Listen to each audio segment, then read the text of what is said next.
demander à Dieu qu'il protège notre peuple et qu'il éclaire tous ses dirigeants.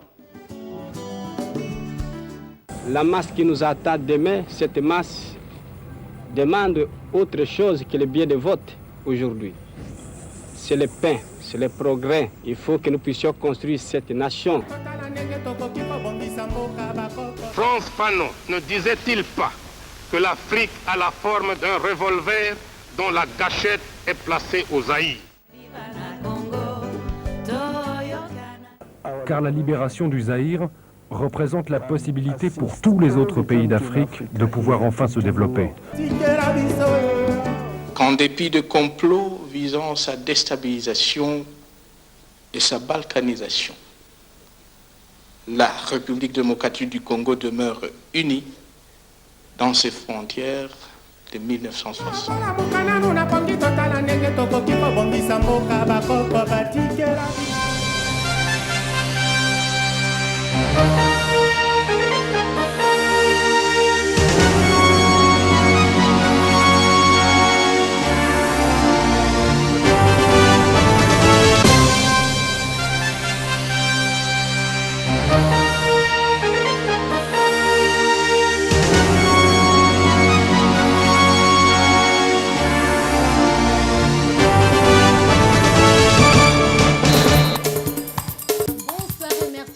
Fidélité à Télé 7, bienvenue dans ce journal. D'abord les titres.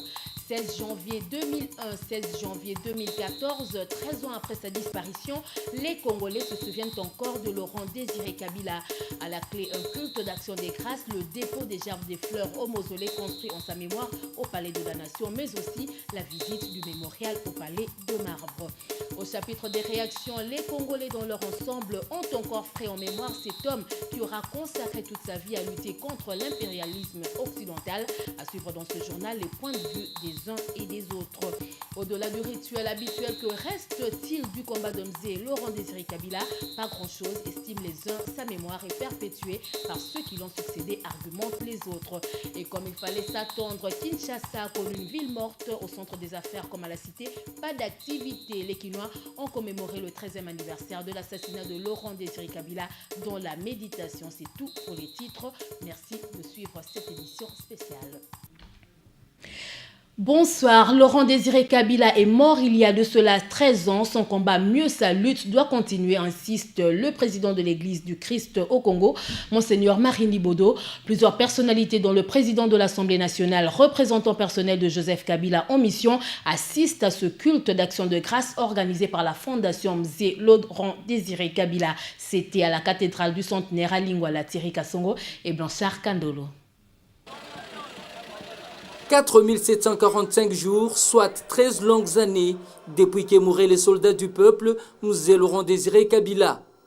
Reconnaissant de sa longue lutte qui l'a mené jusqu'au sacrifice suprême pour son pays, la population congolaise s'est souvenue de l'ancien président de la République à travers ses cultes d'action de grâce célébrés par Monseigneur Marini Bodo. L'assistance a voulu dire merci à Dieu pour le repos de son âme.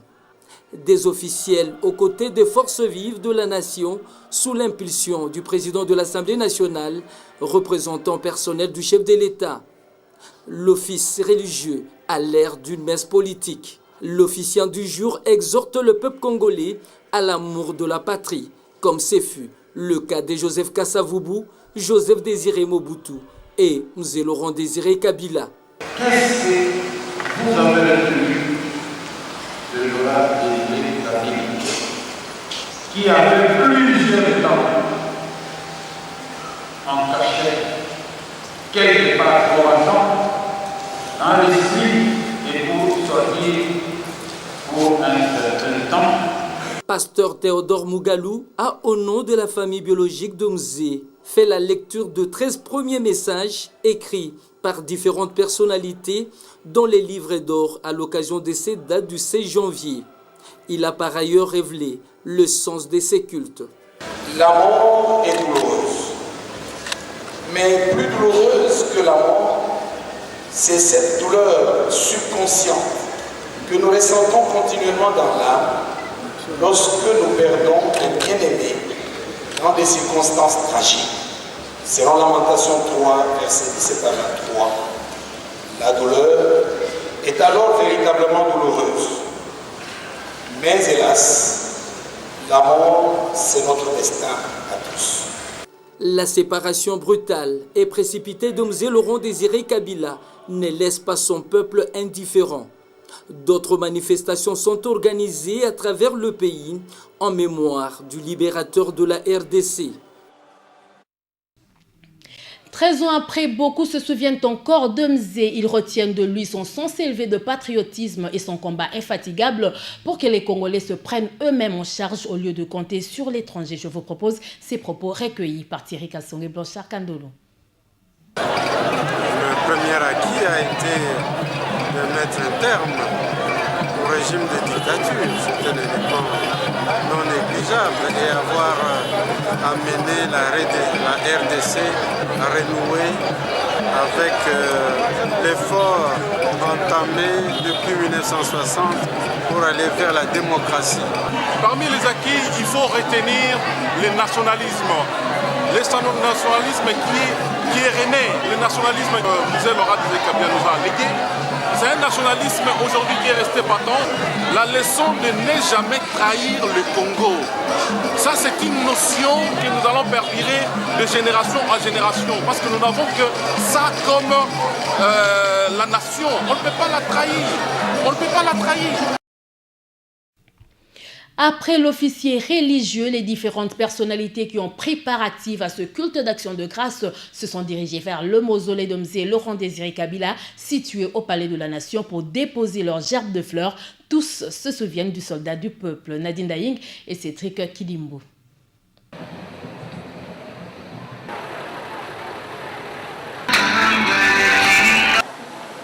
Famille biologique de Mzee Laurent Désiré Kabila, membre du gouvernement, du bureau de l'Assemblée nationale et du Sénat, diplomate accrédité en République démocratique du Congo, tous sont allés après la messe déposer des gerbes de fleurs au mausolée de cet homme qui a payé de sa vie pour le bien du pays. Tous gardent un bon souvenir de ce combattant de la liberté. Nous avons toujours dit qu'il nous a appris à savoir se prendre en charge. Il a appris à chacun savoir se prendre en charge. En cette année 2014, je pense que là où il est plus heureux parce qu'il est plus fier de sa patrie après les victoires militaires, politiques et diplomatiques de 2013. Un grand homme d'État, un grand bâtisseur. C'est de nous prendre en charge pour la prospérité de tous.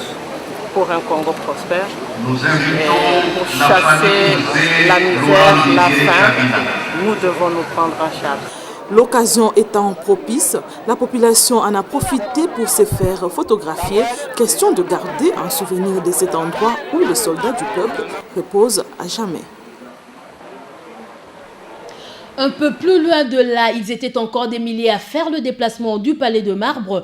Là est érigé le mémorial dédié à Laurent Désiré Kabila. Élèves, enfants, jeunes et vieux, ils sont tous venus de partout pour visiter le lieu même où l'ancien président de la République avait trouvé la mort. Le Palais de Marbre était plein de monde ce matin. Mariam Boya et Fiston Bouiniki étaient sur le lieu, rapporte. C'est un public plein d'envie d'en savoir plus sur les circonstances qui ont conduit à l'assassinat de Mzee, qui s'amène au mémorial érigé à l'honneur du héros national. En file indien, ils entrent pour recevoir les explications auprès du gestionnaire du lieu. Ces enfants qui n'ont pas connu l'homme du 17 mai tentent d'expliquer à leur manière ce qu'ils retiennent de lui. C'est un héros national. Je suis venu voir Canada assassiner Laurent Désiré Kabila. Laurent Désiré Kabila reste gravé dans le cœur des Congolais. Sa mort, on s'en souvient encore comme si c'était hier. Il travaillait dans ce bureau qu'on appelle Maison Blanche. Cette maison-là, on l'appelle Maison Blanche. Bien. La date de sa mort, vous la connaissez. C'est le 16 janvier 2001. Et aujourd'hui, ça fait 13 ans. Il était là. Il travaillait. Ne jamais trahir le Congo, c'est l'un des couplets de l'hymne des opprimés composé par Mzee Laurent Désiré Kabila. À travers cette chanson patriotique, beaucoup se souviennent de lui. 13 ans après, le Congolais pleure encore Musée. Sa tenue du jour du crime, ses chaussures, ses paires de lunettes, sa montre sont encore là dans son bureau, dénommé Maison Blanche, les lieux où cet homme d'exception fut arraché à l'affection de toute une nation. Les acquis de sa lutte sont bénéfiques pour la population congolaise qui a appris du soldat du peuple ne jamais trahir le Congo. Bien plus, plusieurs Congolais savent qu'il faut se prendre en charge en toutes circonstances. Jean-René Suedi, coordonnateur de la mission de la société civile congolaise, pense que les acquis de cette lutte doivent être pérennisés pour permettre aux fils et petits-fils du pays de poursuivre la lutte que Kabila avait menée jusqu'au sacrifice suprême. Ces propos ont été recueillis par Thierry Kassongo et Blanchard Kandolo. Mosé Laurent Désiré Kabila, c'est l'incarnation de la dignité de l'homme congolais. En ce qu'il a amené un changement qualitatif qui voulait amener les Congolais à participer à son propre destin. Et donc, Mosé Laurent Désiré Kabila, comme engagement pour tout citoyen de promouvoir l'émergence de son pays. En même temps, Laurent Désiré Kabila, en parlant dans son testament de ne pas trahir le Congo, il a donc invité tous les Congolais partout où ils se trouvent, à pouvoir œuvrer pour le progrès de son pays, pour la sécurisation de son territoire, la sécurisation de ses potentialités, la sécurisation et même la valorisation de ses multiples richesses. Dont l'opinion se souvient également de M. Laurent Désiré Kabila. 13 ans après son assassinat, les Kinois gardent encore un bon souvenir de cet homme qu'ils appellent affectueusement héros national. Les avis ont été recueillis par Rosa Wazi et Cédric Kidimbo. 13 ans après sa mort, les Kinois se souviennent encore des Musées comme si c'était hier. Son idéologie demeure. M. Laurent Désiré Kabila avait un plan pour le développement de ces pays, estime ses hommes. Un homme de rigueur, c'est quelqu'un qui voulait donner une impulsion à la République démocratique du Congo, mais bon, les ennemis de la République ont tout de suite arrêté sa vie. Oui, c'était un monsieur qui avait une vision très très poussée pour le pays. Il voulait vraiment le développement des Congolais. Et il a marqué l'histoire du Congo. Donc c'est un monsieur que moi j'ai pu apprécier de manière que il a conduit le pays, c'était vraiment impeccable. C'est un grand chef, un grand monsieur. Pour d'autres, la mémoire de Musée reste gravée dans l'esprit des Congolais. Jusqu'à ce jour, beaucoup de Congolais se reconnaissent encore en lui. Son idée n'est pas suivi. Si c'était suivi, je crois, comme ce serait la continuité, nous serions plus avancés que ce que nous vivons aujourd'hui. Bon, la gestion n'est pas tout à fait respectée par rapport à sa façon de gérer. Bien que mort, les Congolais retiennent encore beaucoup de lui. Il restera à jamais un homme qui a marqué son époque. La capitale ressemble à une ville morte ce jeudi 16 janvier. Les Kinois sont restés chez eux. La ville était calme à Matongé, un quartier chaud de la capitale. L'ambiance était bon enfant pendant la journée. Beaucoup gardent encore des bons souvenirs de M. Laurent Désiré Kabila, soldat du peuple. C'est un constat fait par Doudou Ndombe, Fiston Bouini.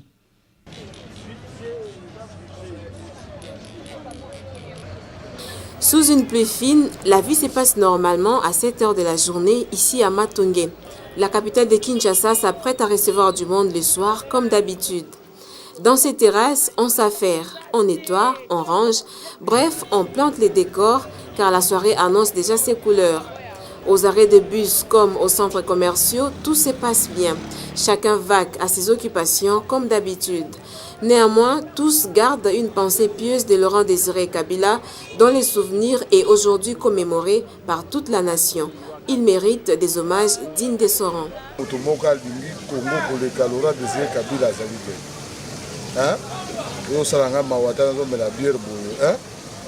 Je l'ai aimé et je l'aime toujours. Malgré mon mémoire, tout ça n'a pas passé. Aïe, a vu Bokonzi, a défini bon hôtel, akuta biso na 3 mois ya retard biso ba fonctionnaire afuti biso akufi na nyongo na biso te hein c'est une période ya ko respecter mémoire na kokota na ye pesa ki malamu ko yango pesa la ki biloko kitaki kolela ba problème na bango ya kolia na problème social salaki nde bolamu ne yangwana. L'atmosphère est tellement bonne qu'on oserait dire que même la nature salue la mémoire de cet homme qui a payé de sa vie pour les biens du peuple congolais. En toute quiétude, la commémoration de la mort de Laurent Désiré Kabila aura vécu.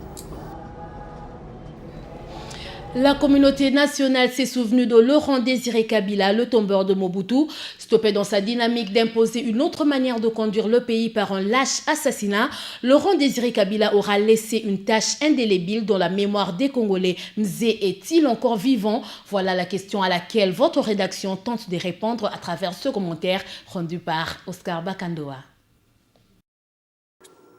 3 ans, 7 mois et 29 jours, voilà le temps que le destin a accordé à Laurent Désiré Kabila pour trôner à la tête de la République démocratique du Congo.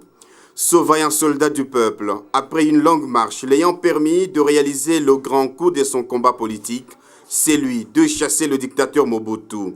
Il a été stoppé dans sa dynamique d'imposer une autre manière de conduire la chose publique par un lâche assassinat perpétré le 16 janvier 2001.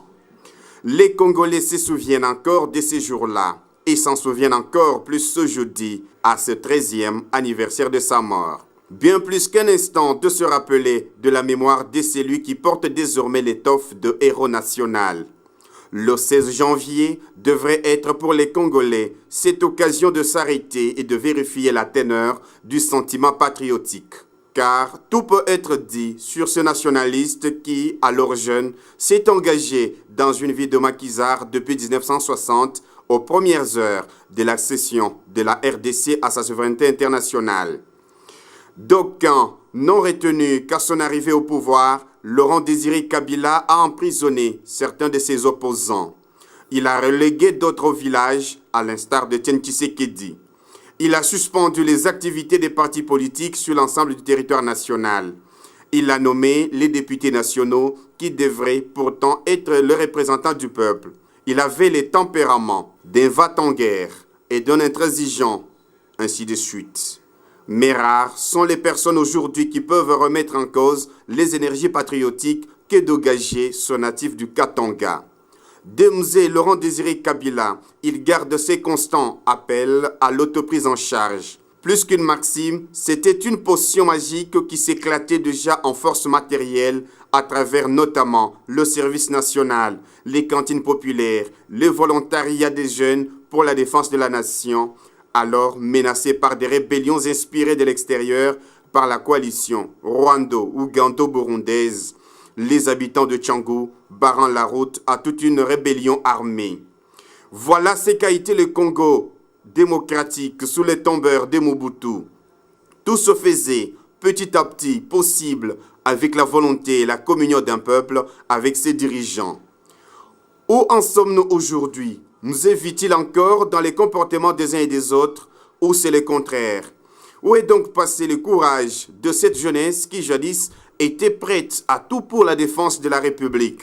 Où est passé le service national? La latitude de répondre à toutes ces interrogations est laissée à chacun des Congolais. Pour le reste, c'est un salve d'applaudissements qu'il faut faire de l'après Laurent Désiré Kabila en termes démocratiques. Aujourd'hui, les noms des partis politiques débordent les registres du ministère de l'Intérieur. Les élections au niveau national ont respecté déjà 2 cycles, 2006 et 2011, malgré les arriérés d'autres scrutins. Mais dans tous les niveaux, les efforts restent encore à déployer. On le craignait tous, mais c'est arrivé. L'avenue de la Paix qui relie la commune de Matete et celle de Kisenso s'est coupée avec comme conséquence l'impossibilité de circuler pour les véhicules et autres piétons. Voilà votre rédaction qui a dépêché une équipe relaie une fois de plus le SOS de la population qui voyait le pire pointer à l'horizon. C'est un constat fait par Nadine Laing et Cédric Kidimbo. La circulation devient de plus en plus difficile, pour ne pas dire impossible, pour les habitants de Matete et Kisenso. L'avenue qui reliait ces deux communes est coupée en deux depuis la dernière pluie. Il n'y a pas longtemps, la population avait pris soin d'interpeller les autorités urbaines à prendre des mesures appropriées pour sa réhabilitation. Avec cette situation, les habitants de ces deux entités ne savent plus à quel sein se vouer. tozana mawa penza na veni oyo penza nzela oyo ebandi bakobanda na poma tete titi campus me tozomona tala nzela ezobukana toyebi te leta na biso bokosukisa biso ti wapi bolingana ndu tokufa. C'est vraiment difficile ici et l'État doit intervenir et le plus tôt serait le mieux pour éviter que le pire n'arrive. Debonomi pembeni matete pembeni mais pourquoi pas biso tozala malamu te tala sikonzela ndenge ezokende bandako ezokende finalement bato bakufi nde bakozala na posa ya bibembe byepesaba basalela biso nde likambo na kati ya balabala oyo ya delape.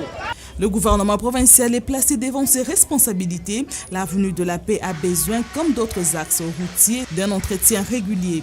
Si ces ouvrages sont abandonnés après leur réhabilitation, toutes les sommes investies ne seront que de l'argent jeté par la fenêtre. Voilà, ainsi s'achève cette édition. Je vous remercie de nous avoir suivis. Bonne suite de programmes sur la télévision républicaine.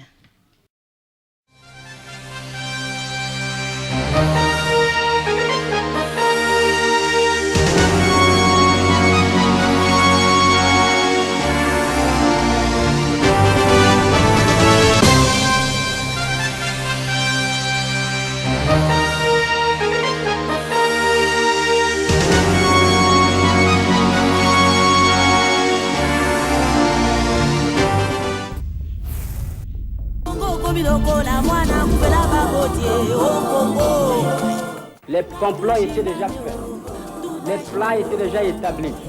C'est d'imposer un gouvernement contre la volonté du peuple. La Belgique désire balkaniser ce pays. L'éclatement du Congo, c'est demain. Nous devons marcher à fond, même conclure des accords avec le diable pour refaire l'unité du Congo. Rien à faire. Le Congo restera un et indivisible. Puis de complot visant sa déstabilisation et sa balkanisation. La République démocratique du Congo demeure unie dans ses frontières de 1960.